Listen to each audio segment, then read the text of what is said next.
सभी बच्चों को सर्वेश केमिस्ट्री क्लासेस में सभी का बहुत बहुत स्वागत है।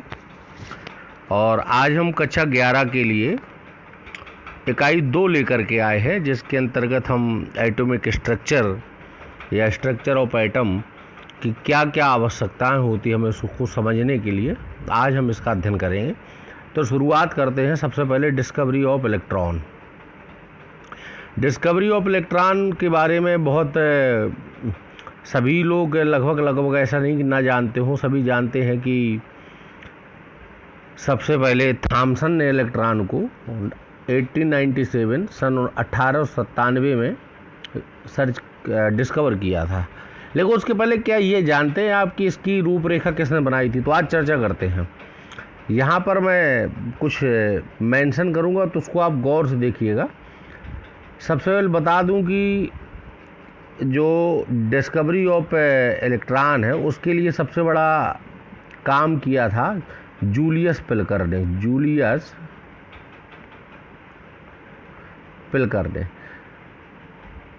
1859 में, आप समझ गए होंगे, लगभग जूलियस पिलकर ने सबसे पहले इस पर काम किया था। अब क्या कहा था उन्होंने कि मैं पहले हिंदी में पढ़ के बता दूं, उसके बाद आपको ये जो ग्राफिक्स हैं और सारी चीज़ें आप खुद स्वयं समझ जाएंगे। उन्होंने एक डिस्चार्ज ट्यूब ली थी जिसे विसर्जन नलिका कहते हैं, और किसी भी गैस में बहुत कम दाब पर विद्युत विसर्जन कराने पर पाया कि कैथोड के सामने, मैं यहाँ पर आप देख सकते हैं, कैथोड के सामने, किसके सामने? कैथोड के सामने। कैथोड का सामने कौन है? एनोड। कैथोड के सामने एनोड की दीवार पर हरे रंग का प्रकाश या चमक उत्पन्न होती है। तो इस पर लिखा क्या है, इसको भी पढ़ते जरा।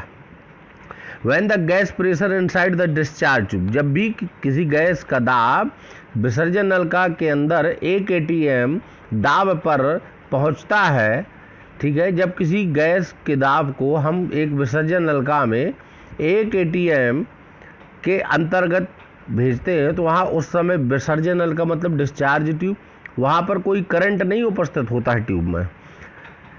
अगर हम गैस का दाब क्या है घटा देंगे, कितना? 10⁻², मतलब हुआ कितना कि 1 atm था, अब उसको हमने 1/100 कर दिया, तो वहाँ पर एक जो विभवांतर होगा, पोटेंशियल डिफरेंस है, वो 10,000 वोल्ट के करीब अप्लाइड होता है इलेक्ट्रोड पर।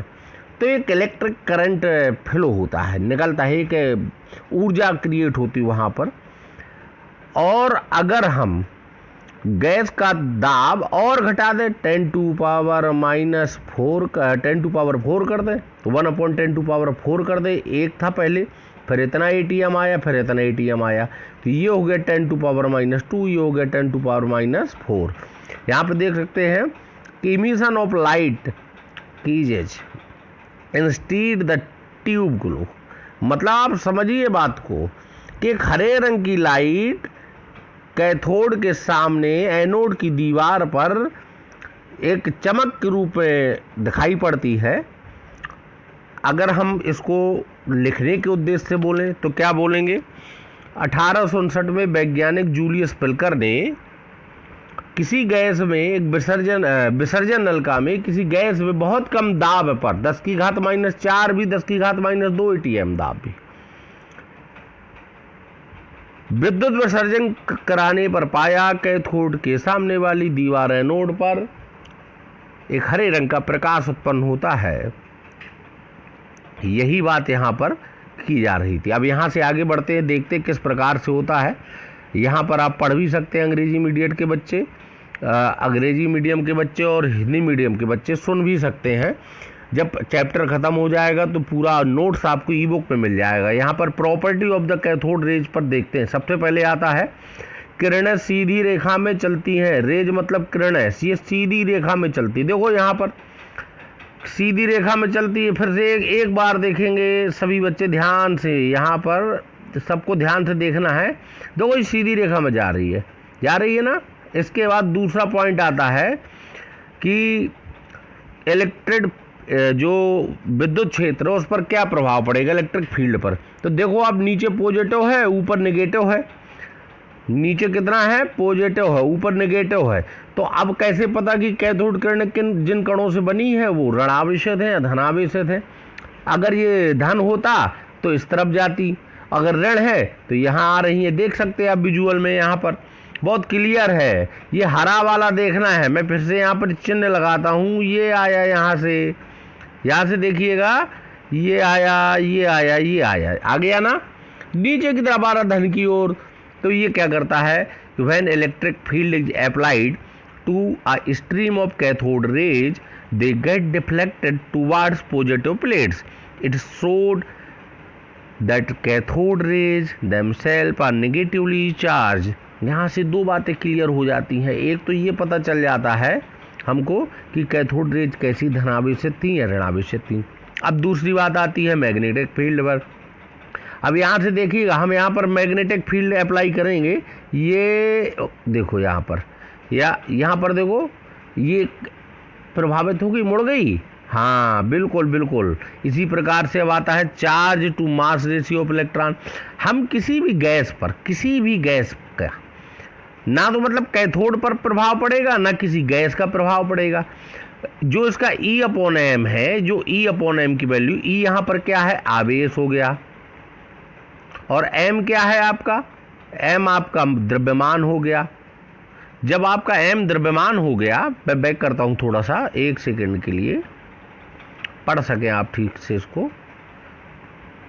m यहां पर क्या हो गया, आपका द्रव्यमान हो गया, E/m। तो पढ़ सकते हैं, the E/m ratio for the particles in the cathode rays was found to be same in respect of the nature of the cathode और the nature of the gas. जो भी लिया गया, टेकन इन द डिस्चार्ज। जो भी हम discharge tube में, विसर्जन नलिका में कोई भी गैस ले, कोई किसी भी मेटल का इलेक्ट्रोड बना हो कैथोड के रूप में, उससे उस पर कोई प्रभाव नहीं पड़ना। किसी भी गैस के लिए उतना ही E/m का वैल्यू जो रेशियो है वो उतना आएगा, 1.76 × 10⁸ कूलाम्ब इसके लिए आ गया। यहाँ पर देखते हैं, ये इसके लिए कूलाम्ब आ गया। किसके लिए, इसके लिए ये इकाई कूलाम्ब की रहेगी, और m के लिए ये इकाई काहे की रहेगी, ध्यान से देख सकते हो, ग्राम की रहेगी। तो ये आपका ग्राम पे आ गया, इस प्रकार से, ठीक है। तो अब आगे बढ़ते हैं, हम पढ़ ले, हमने समझ लिया कि charge to mass ratio of electron. किसी भी गैस के लिए कैथोड किरणों का इलेक्ट्रॉन, कैथोड किरणें जिन कणों से मिलकर बनी उनको थॉमसन ने ऋणावेशित कणों के रूप में इलेक्ट्रॉन कहा। और उन्होंने क्या बताया उस बारे में कि किसी भी गैस के लिए इनके आवेश और द्रव्यमान का अनुपात निश्चित होता है, स्थिरांक होता है। अब आगे बढ़ते हैं हम यहाँ से कि अब ये मिल्कन्स का ऑयल ड्रॉप का था कि बाकी में ये किस प्रकार से इसके आवेश को हम डिटरमाइन करेंगे। यहाँ पर हम जो ऑयल की ड्रॉप से यहाँ पर पुट कर रहे हैं, नीचे एक एटोमाइजर है, ठीक है ना। अब यहाँ पर विजुअल में देखेंगे आप, जब ये यहाँ से मीटर चालू हो जाएगा, ठीक है, तो यहाँ देखना कि क्या होता है। आप बड़े गौर से देखिएगा, देखो ये ऋणावेशित हो गया ना, हो गया। देखो सभी पार्टिकल का एक विजुअल आप देख। तो हमको कितना कूलाम्ब इसका आवेश पता है, 10⁻⁻19 कूलाम्ब, 1.6 ना 18 माइनस का, ना कूलाम्ब। अभी एक बच्चा यूपी बोर्ड का कुछ दिन पहले एक कक्षा 11 की पुस्तक में बता रहा था कि यहाँ पर 18 लिखा हुआ है। जब उसको ध्यान से देखा तो वो कोई और वैल्यू की चर्चा कर रहा था, वहाँ पर ये चीज़ें नहीं थी। तो यहाँ पर मैं थोड़ा सा डिस्कस किया है इस बारे में, कोई बड़ी बात नहीं है। अब यहाँ पर discovery of the protons and the neutrons की चर्चा करने वाले हम। गोल्डस्टीन ने 1886 में क्या किया कि छिद्रित कैथोड को किसको, देखो कैथोड को, छिद्रित कैथोड पर बहुत कम दाब पर विसर्जन नलिका में, उन्होंने क्या किया, विसर्जन नलिका में बहुत कम दाब पर पुनः वही काम, बस क्या अंतर था, कैथोड का छिद्रित था, ठीक है ना, जिसके कारण इनको अपन प्रोटॉन की खोज के लिए जो किरणें पड़ते हैं उनको कैनाल रेज कहते हैं। यहाँ से देख सकते हैं, ये लिखा कैनाल रेज या एनोड रेज कहते हैं। वैसे एनोड रेज नहीं कहना चाहिए, हमारा मानना है, हमारे गुरुओं ने यही सिखाया है कि एनोड रेज कहना उपयुक्त नहीं है। फिर भी आप कह सकते हैं, इसको धन किरणें कह सकते हैं एनोड रेज की जगह। तो फिर भी कोई बात नहीं, यहाँ पर पढ़ सकते हैं क्या लिखा है, बड़े ध्यान से देखिएगा। 1886 में वैज्ञानिक गोल्डस्टीन ने किसी गैस में विसर्जन नलिका में किसी गैस पर बहुत कम दाब पर विद्युत विसर्जन कराया तो देखा कि छिद्रित कैथोड लगी हुई विसर्जन नलिका थी। कैथोड के पीछे भी एक चमक उत्पन्न होती है। तो उन्होंने इन किरणों को क्या नाम दिया, धन किरण या कैनाल किरण। इसमें वैज्ञानिक वेन और वैज्ञानिक थॉमसन का बहुत योगदान था, यहाँ हम ये बात जरूर कहेंगे। और इसके लिए एक खूबी थी, जिस प्रकार इलेक्ट्रॉन किसी भी गैस का इलेक्ट्रॉन को कण हो तो उसके लिए आवेश और द्रव्यमान का अनुपात नियतांक था। यहाँ पर नियतांक नहीं है, क्योंकि हम आज के परिवेश में तो समझ सकते हैं कि क्यों नहीं है, क्योंकि ये न्यूक्लियस के अंदर है प्रोटॉन। उस जमाने में तो न्यूक्लियस तो बाद में पता चला, पहले तो ये सब चीज़ें पता चली रदरफोर्ड के प्रयास से। यहाँ पर लिखा हुआ the charge to mass ratio of the particles in anode rays was found to depend upon the nature of the gas। ये जो E/m का रेशियो इलेक्ट्रॉन के लिए कांस्टेंट था, यहाँ पर does not equal to each gases particle like proton. Proton की चर्चा हो रही, सभी गैसों के लिए ऐसा नहीं है, सभी का उसकी गैस की प्रकृति पर निर्भर करेगा। तो E/m ratio was maximum when hydrogen gas was taken. जब हाइड्रोजन गैस ली गई तो वहाँ पर सबसे ज़्यादा रेशियो था।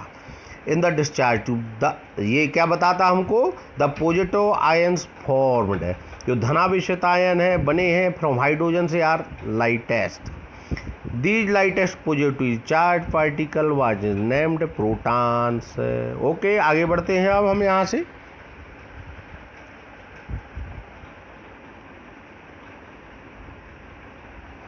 Discovery of the neutron. Discovery of neutron का मतलब है कि वैज्ञानिक चैडविक ने हल्के तत्वों पर अल्फा कणों की बमबारी कराई। अल्फा कण क्या होते हैं, बड़ा अच्छा टॉपिक है। देखो, दो बातें यहाँ पर हम सीखेंगे। यहाँ पर जब हाइड्रोजन में से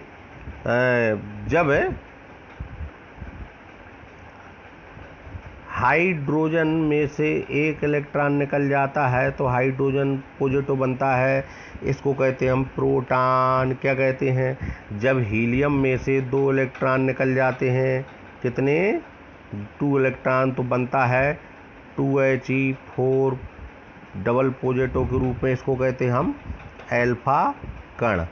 हीलियम में से 2 इलेक्ट्रॉन निकल गए, उसको क्या बोलेंगे, अल्फा कण। ये है आपका अल्फा कण, मतलब हम उसको ऐसे ही लिखेंगे। अब 2 पॉजिटिव लगा सकते हैं और अल्फा कण हो गया तो न्यूक्लियस रिएक्शन की बात है, केमिकल रिएक्शन की बात न करिएगा, ठीक है। अब यहाँ पर विजुअल को देखिए, हल्के कणों पर बौछार कराई तो एक स्वतः भेदी किरणें उत्सर्जित होती हैं, जो ना तो विद्युत क्षेत्र का और ना ही चुंबकीय क्षेत्र किसी का प्रभाव नहीं पड़ता है। तो यहाँ से अब हम इसको विजुअल को देखते हैं, बड़े आसानी समझिए। अल्फा कणों की बमबारी करने पर एक स्वतः भेदी किरणें उत्सर्जित होती हैं, यहाँ पर देख लिया आपने। अब आगे बढ़ते हैं, एटॉमिक मॉडल की बात आती है। थॉमसन वैज्ञानिक ने सबसे पहले एक परमाणु का मॉडल दिया, जिसको वाटरमेलन मॉडल भी कहते हैं। उन्होंने बताया कि परमाणु कैसा है, अति सूक्ष्म गोलाकार विद्युत उदासीन कण है, ठीक है। एक भाग ऐसा है जो विद्युत उदासीन गोलाकार है, अति सूक्ष्म है। और इसके रिगार्डिंग उन्होंने आगे बढ़ने के लिए क्या बताया कि परमाणु के समग्र भाग में धनावेश फैला हुआ है और इलेक्ट्रॉन इस प्रकार से धसे हैं जैसे तरबूज में बीज धसे रहते हैं। वो आप विजुअल में देखिए।